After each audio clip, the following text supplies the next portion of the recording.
वो आपकी 31 मार्च 2022 के आगे जो है वो बंद हो गई। तो और आप और थोड़ा जो एक्सटेंशन दिया गया दिसंबर 2024 तक के लिए, ये केवल वो वाले प्रोजेक्ट्स थे जो ऑलरेडी सैंक्शन थे। तो करीब 1 करोड़ 22 लाख घर जो हैं जो मार्च 2022 के पहले सैंक्शन हो चुके थे, लेकिन वो अंडर कंस्ट्रक्शन से कंप्लीट नहीं हुए, तो उसके लिए एक्सटेंशन दिया है। जो नए घर अगर आप कुछ और नया बेनिफिशरीज का नया सैंक्शन होना बंद हो गया मार्च 2022 के बाद, जो उससे पहले ऑलरेडी सैंक्शन हाउस थे उसको एक्सटेंशन मिला है। नहीं तो सीएलएसएस स्कीम जो आपको बैंक ने बोली है, अब उसका न्यू सैंक्शंस के ऊपर उस पे रोकथाम लग गई है। अब वो एप्लीकेबल नहीं है आपके पास। हमारे अगले कॉलर हैं नितिन कुमार साहब, जो हमें राजधानी दिल्ली से कॉल कर रहे हैं। नितिन जी, बहुत स्वागत है आपका। क्या प्रश्न होगा? जी सर, मैंने ना अपने लिए 3 प्रोजेक्ट शॉर्टलिस्ट करे हैं। बेस्टेक आनंदा सेक्टर 81 में, एमआर पाम हिल्स सेक्टर 77 और एक ट्यूलिप वॉलेट है सेक्टर 70 में। इनमें 3 BHK। ये सेक्टर आप कहाँ के बता रहे हैं, अगर आप थोड़ा क्लेरिफिकेशन?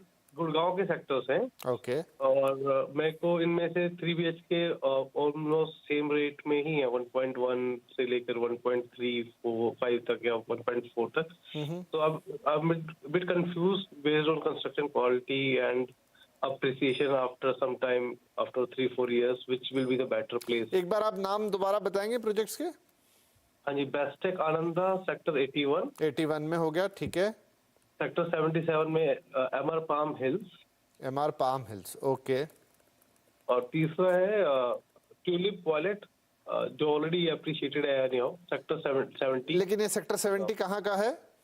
गुड़गांव के, 3 गुड़गांव के, ओके, ठीक है। थोड़ा कंफ्यूजन था क्योंकि यहाँ पर कुछ एंट्री नोएडा के नाम से हो गई थी, लेकिन इट्स ओके। तो ये गुड़गांव के 3 अलग अलग प्रोजेक्ट हैं पंकज जी, जिनमें इंटरेस्टेड हैं, लेकिन थोड़ा आप बोल रहे हैं एट पार ही हैं, 1 करोड़ 10 लाख के आसपास इनको ये मिल रहे हैं, लेकिन अब थोड़ा सा क्लियरिटी नहीं बन पा रही कि कौन सा बेहतर होगा।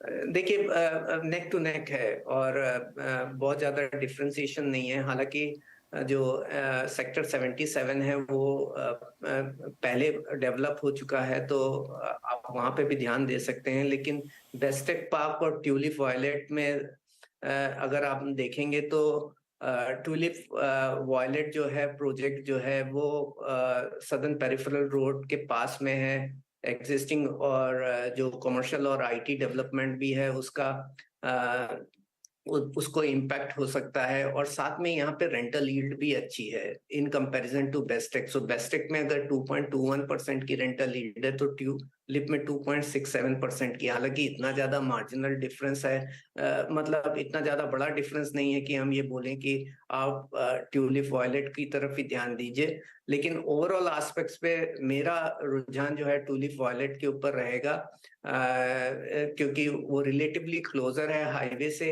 और सदर्न पेरिफेरल रोड का उसको बेनिफिट अच्छा है, तो उसके हिसाब से आप इसका चुनाव करेंगे। और बेटर रेंटल यील्ड अगर होती है तो एप्रिसिएशन के भी चांसेस ज्यादा होते हैं। तो इस पॉइंट ऑफ व्यू से मैं बोलूंगा कि आप ट्यूलिप वॉयलेट की तरफ ध्यान दें। बेस्टेक पार्क भी इतना बुरा प्रोजेक्ट नहीं है, आप देख सकते हैं। आप अपनी कन्वीनियंस और अपने इंटरेक्शन के बेसिस पे भी चुनाव कर सकते हैं। तो ऐसा नहीं है कि खाली आप अगर खुद को रहने के लिए देख रहे हैं, तो आप ये भी देखिए आपका ऑफिस कहाँ से पास में पड़ता है, और आपके बच्चों का जो है वहाँ पे सोशल फैब्रिक कैसा है। सोशल फैब्रिक और दूसरे एस्पेक्ट्स पे थोड़ा सा बेस्टेक पार्क ज्यादा पॉजिटिव आता है, लेकिन ओवरऑल एस्पेक्ट्स पे मेरे हिसाब से ट्यूलिप वॉयलेट में आपको बेटर एप्रिसिएशंस के चांसेस हैं, क्योंकि वो पेरिफेरल रोड से कनेक्टिविटी उसकी बेटर है। और इसी के साथ वक्त हो गया एक छोटे से ब्रेक का, लेकिन ब्रेक के बाद हम कुछ और सवाल लेंगे और उनके जवाब पंकज जी से।